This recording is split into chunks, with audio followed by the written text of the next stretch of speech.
Assalamualaikum warahmatullahi wabarakatuh. Kenalkan, nama saya Samsul yang bergelut di bidang pendidikan.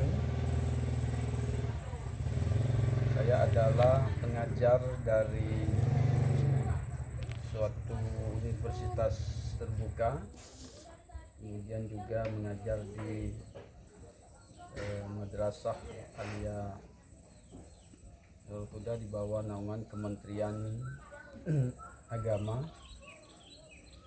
Maka daripada itu ada beberapa pertanyaan yang mesti kita harus luruskan untuk memberikan suatu bimbingan arahan teknis bagaimana sistem pengajaran dari masing-masing lembaga pendidikan menjadi sebuah sistem yang bermutu, yang memberikan perubahan terhadap perkembangan pembelajaran yang mana saat ini sering kita melihat beberapa hal yang kadangkala membuat pusing, kemudian juga membuat pembelajaran yang tidak menyenangkan. Maka daripada itu ada sistem pembelajaran yang menyenangkan, yang memberikan motivasi kepada anak didik untuk bersemangat untuk melakukan pembelajaran.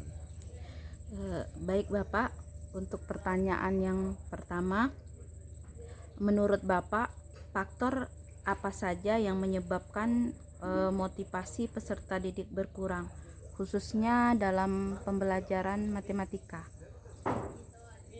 Menurut saya, kenapa motivasi anak untuk belajar itu berkurang?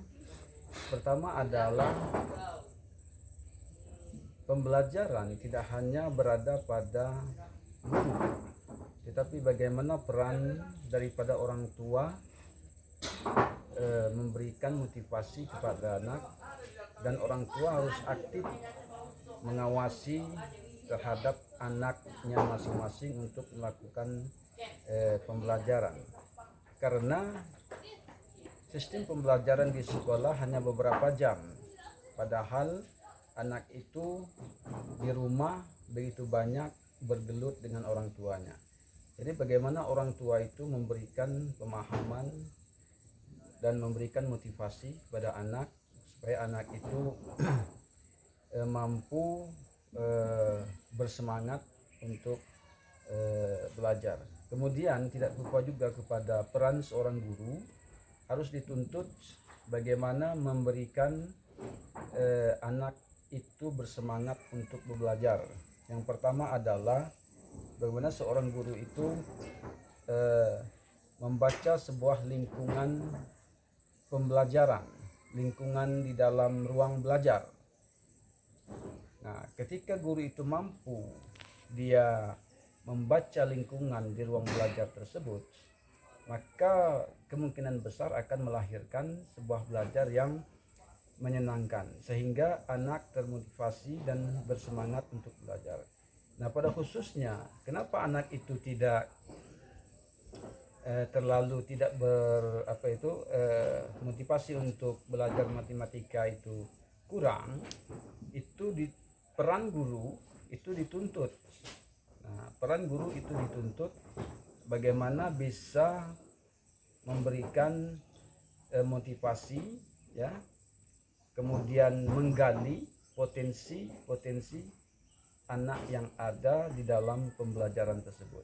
Jadi guru memang berperan aktif untuk menggali kemampuan anak didiknya itu, sebatas mana kemampuan dia mempelajari di bidang matematika tersebut. Jadi intinya adalah penggalian seorang guru terhadap anak itu harus perlu dilaksanakan. Tidak kita memberikan pembelajaran secara monoton kepada siswa atau anak didik, sehingga Kalau monoton, yang terjadi adalah anak akan malas untuk belajar matematika. Saya rasa itu. Baik Bapak, selanjutnya kira-kira menurut Bapak, kenapa pada kelas tinggi masih ada anak yang belum pandai membaca? Pada kelas tinggi, kenapa anak-anak itu belum, ada juga yang tidak bisa membaca? Itu dikarenakan pada proses awal.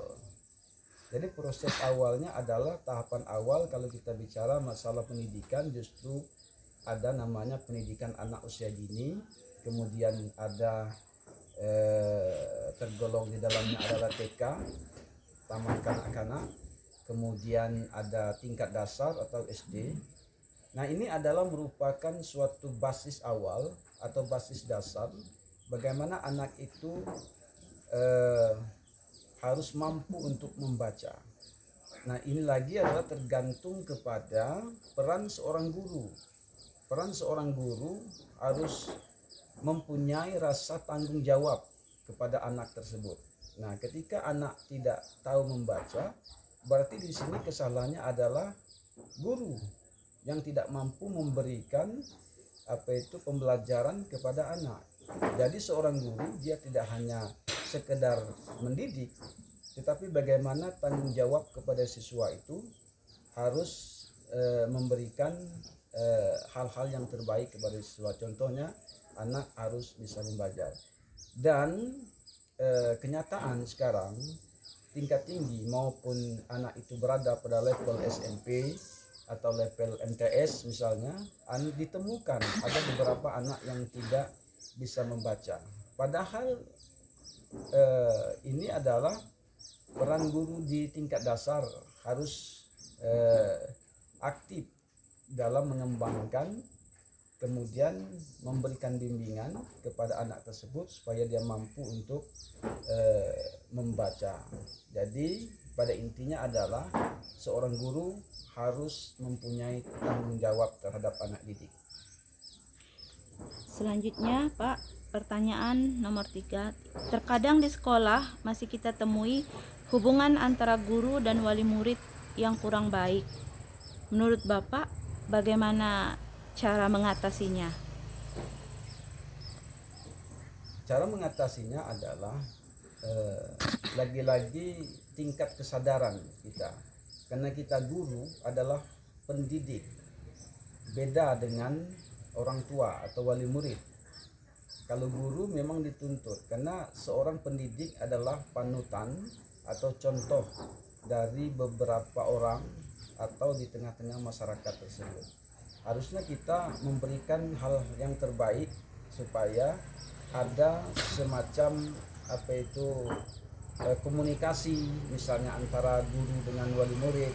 Nah, terhadap anak-anak mereka yang berada di lingkungan sekolah atau anak-anak mereka yang ada bermasalah di sekolah, maka seorang guru harus memberikan komunikasi atau menjalin komunikasi yang baik terhadap wali murid tersebut. Selanjutnya, di lingkungan sekolah masih kita temukan guru-guru yang belum memahami model-model pembelajaran inovatif sehingga belum menerapkan model-model pembelajaran inovatif tersebut. Kira-kira penyebab seperti ini biasanya dikarenakan apa, Pak? Yang pertama adalah kurangnya penyuluhan, saya rasa seperti ini. Jadi kurangnya penyuluhan dari tingkat kelembagaan pendidikan misalnya. Jadi dari Diknas itu sendiri, dari pendidikan itu sendiri harus memberikan penyuluhan ke sekolah-sekolah terhadap guru-guru yang bersangkutan sehingga mereka bisa mampu untuk mengembangkan pendidikan secara inovatif. Kemudian yang kedua adalah bagaimana peran guru, lagi-lagi peran guru ya, dia harus mampu berperan inovatif, artinya pengembangan, karena model pembelajaran itu sekarang tidak hanya bersifat monoton. Bagaimana kita menggali potensi anak didik itu sehingga anak didik itu mampu kemudian bisa berinovasi, mengembangkan pembelajaran atau model-model pembelajaran sehingga guru hanya bersifat pendampingan terhadap anak didik. Yang menggali itulah anak didik, kemudian guru adalah sebagai memberikan kesimpulan terhadap kemampuan-kemampuan anak didik tersebut. Selanjutnya, kira-kira apa saja penyebab sehingga pembelajaran di sekolah belum berbasis HOTS? Penyebab yang timbul di sekolah itu belum memberikan suatu pembelajaran yang bersifat HOTS, ya artinya kita harus menguasai lingkungan pembelajaran. Kita harus menguasai lingkungan pembelajaran, kemudian ada rencana pembelajaran yang telah kita buat yang sesuai dengan apa yang seharusnya kita sampaikan.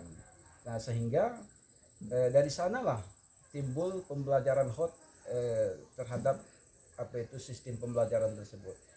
Karena kalau kita tidak berpedoman kepada apa yang telah kita buat seperti rencana pembelajaran, ya, maka program-program yang akan kita lakukan itu tidak ada sinkronisasi. Seharusnya antara program pembelajaran atau RPP yang telah kita buat itu mampu kita sesuaikan dengan model pembelajaran yang akan kita lakukan, maka akan melahirkan pembelajaran yang bersifat HOT itu tadi. Untuk TIK, teknologi informasi ya Pak, terkadang kita menemukan kendala untuk diterapkan di sekolah. Menurut Bapak, apa kendalanya? Kendalanya adalah pertama faktor sinyal kemungkinan, ya, sinyal, karena sinyal ini memang hanya beberapa tempat yang kuat, ada yang beberapa tempat yang sinyalnya menengah, ya, ada yang beberapa tempat yang memang tidak ada sinyal sama sekali. Nah, sehingga ini adalah merupakan faktor dari sistem pembelajaran teknologi informasi ini tidak semaksimal yang semestinya kita harapkan atau lembaga pendidikan. Maka daripada itu, untuk mengatasi hal demikian, maka di sekolah-sekolah tersebut harus mempunyai server misalnya. Nah, jadi untuk